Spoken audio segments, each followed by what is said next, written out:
My day starts at 6 o'clock in the morning after I've had my first cup of coffee, and I'll step out the door and start walking along the pathways leading to the different aviaries where we have our birds and some of the different animals. And my job entails making sure that everybody is acting normal, make sure they've got plenty of food and water. And just basically do the rounds. At which time I then figure out, calculate in my mind exactly what I'm going to be doing for the day. Hi, Audrey. How you doing? Huh? Good. Okay.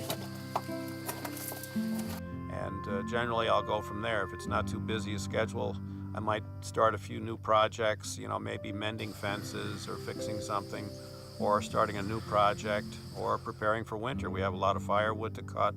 So there are a lot of different chores that have to be taken care of.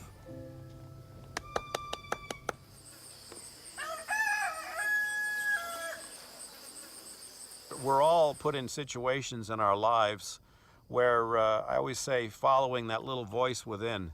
From the time that I was in the Army, I had experiences where we rescued animals and we did work with people, and I began to become more sympathetic towards the animals and realized that there really wasn't much out there for them as far as someone taking care of them. When I first started in Panama in the Army, I became very interested in the wildlife. I was in situations where I saw animals in small cages and felt very sympathetic, especially with the parrots and some of the different small finch species. Being relatively cheap in a third world country, I decided to purchase them from these local villagers in some of the areas that we were. I would simply take the birds off far away and I would release them. Kind of gave me a good sense of doing something positive as opposed to just standing around watching. I felt the need to do something about it. And I think that's really what compelled me to begin working with this sanctuary, actually doing something as opposed to just talking about it. I basically started out as a hobby, taking in various birds when I started here in 1972. And over time, the place evolved. And it was an evolution that I just worked with. I didn't really plan it. It just sort of went on its own. Just like a wild horse. I just got on and just never got off. It's just taken off. Okay, now we'll head in here. And we're a nonprofit sanctuary. Hi, Dudley. Hello, Dudley. How you doing? Let me change your water. Get your water because the reality was there was no way I could financially support this on my own.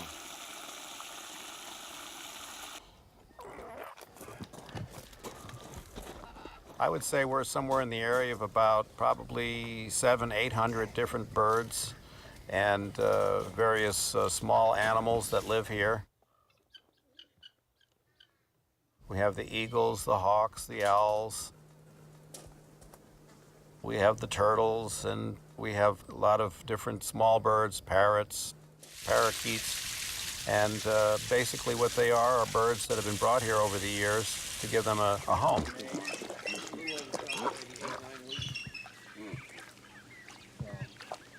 And this sanctuary serves as a permanent home for them. Oh, my goodness. Food. Peanuts. There you go. Oh, boy. Yeah.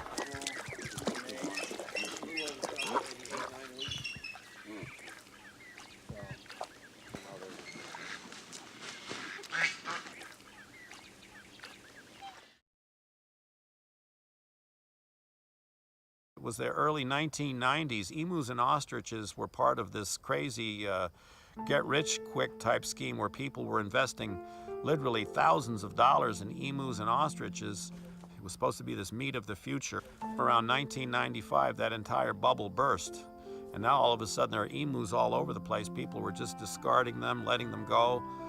It was really a sad state of affairs, and that's how most of these emus wound up here. People were finding them along the highways. I was getting calls from the state police. From time to time there'd be an emu someplace, and they'd bring them here. One is a trumpeter swan, which originated from Cornell University. Originally, that swan came into their care at the veterinary college at Cornell because its eyes had been burned out, and they were puzzled as to how this came about. I've had some experience in the past with this, and I knew right away that it was copper sulfate, taking copper sulfate to control the algae deposits in a pond. Subsequently, the swan came swimming along, got itself involved in that copper sulfate, and burned its eyes out. So now I have to sort of readapt this poor bird in a situation where it's in a smaller environment and where it's able to get around, because we have to keep in mind that this animal is blind, and it's going to have to figure out where to find its food and its water, and it has to be in a safe environment. So we put these two swans, the blind one and then the old swan, together where they're both compatible, but they're in a safe environment, and they can still live their lives out, you know, in a dignified way. But in the same token, also to be here as ambassadors of their species. People can come and look at them close up and maybe learn a little bit more about them. We had our doubts. We didn't think it was even going to happen. We all pulled together, and Mitch is here. He's now residing at the Berkshire Bird Paradise. He's at home with many other eagles who, like himself, were shot. We have some that were hit by cars. We have some that were. We have one that was hit by an airplane. We have one that was mauled by a bear. Everybody has a story. When I first started with the eagles, I sort of had doubts, you know, will I ever be able to successfully breed them? So many people kept saying it's impossible, you can't do it, it can't be done. All of a sudden it happened. You know, they laid eggs, and then all of a sudden one day I look into a nest and here's two healthy little babies bobbing their heads up and down. So in this particular case, what we're really trying to accomplish is to have these birds return to the hacking tower periodically to get their food and to also strengthen their wings and their ability to hunt and find food on their own. And this entire process could take up to 5-6 weeks until they're able to take off and take care of themselves in the wild.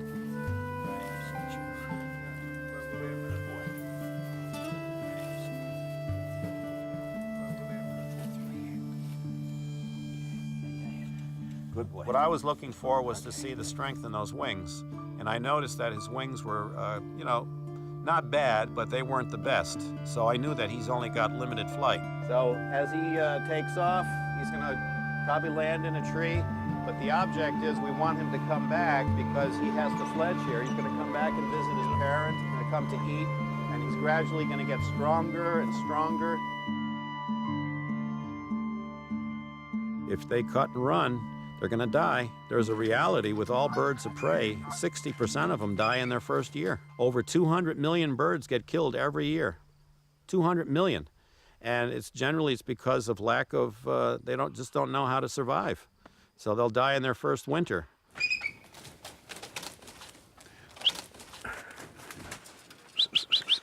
What we're looking for is for the baby eagle to return and come back for his food.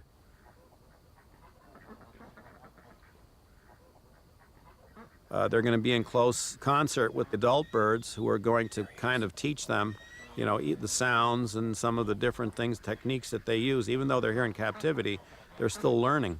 And so through this whole soft release, what we're trying to do is give these birds a chance to strengthen their wings, to be able to fly around, get a lay of the land.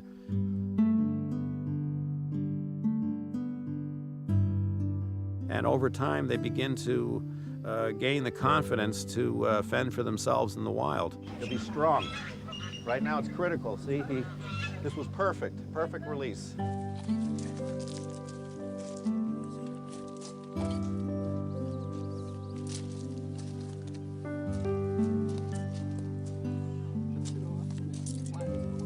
Yeah, pulls the metal. Oh yeah, that looks good. All right.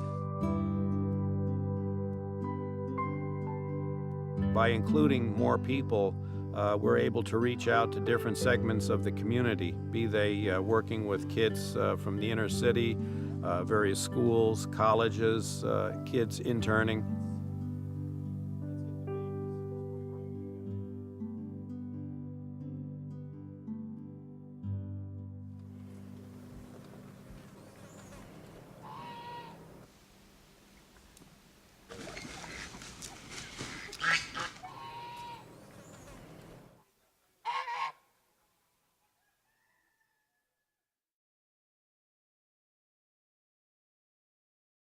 We have to buy corn from a local farm. I go through approximately a ton of corn every week. We also purchase various vegetables like, say, watermelon, romaine lettuce, nuts, almonds, walnuts, peanuts. The rats are donated. The DOT brings us roadkill deer. The Bennington Fish Hatchery, they supply us with fresh fish so we can feed our eagles. On a practical basis, I pretty much oversee everything that goes on. I have to because the person in charge has to have a good oversight of what's going on. For example, when I wake up in the morning, my first chore is to walk around the facilities and make sure that everyone is safe. More and more people are leaving here with the idea that, you know, a lot of these things are not impossible, that even a little person, I always call myself the little nobody out in the middle of nowhere, but the reality is each individual has talents. Everybody has a gift. And I think that if you use your talents and your gifts wisely, those things radiate out to others and others will follow. I have to honestly say, though, there's a lot of enjoyment that comes out of it. And that's the most important thing. Love what you're doing, and it's almost like synchronizing yourself with whatever's out there. You're in sync with the universe. I think the birds speak for themselves. One of my best sayings when visitors come, I always say, let the birds do the talking. That pretty much sums everything up. If you can come out and enjoy the birds, it speaks for itself. I don't have to tell you any more than that.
Yeah, you got it. See how nice? See how nice?